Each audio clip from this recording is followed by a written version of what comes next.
વલસાડના કાંજરંછોડ ગામમાં ગણપતિ વિસર્જન બાદ પરત ફરી રહેલા ડીજેના ટેમ્પોમાં લગાવેલ ચેનલ ઝાડ સાથે અથડાઈને પડતા 21 વર્ષીય યુવકે પોતાનો જીવ ગુમાવ્યો અને એક યુવકની હાલત ગંભીર.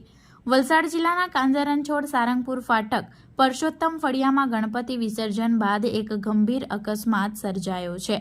આઈસર ટેમ્પો ચાલક વિજય પટેલ પૂરઝડપે વાહન હંકારી રહ્યો હતો.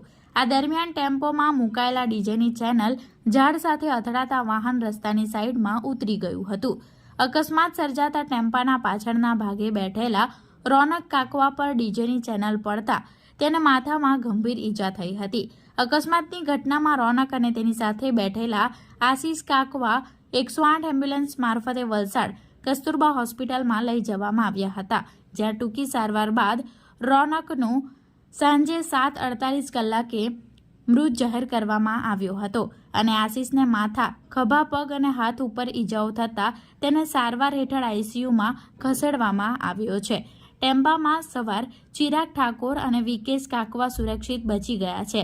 મૃતક રોનકના પિતા જયેશભાઈ કાકવાએ ટેમ્પા ચાલક વિરુદ્ધ બેદરકારીપૂર્વક વાહન હંકારી અકસ્માત સર્જવા બદલ ફરિયાદ નોંધાવી છે.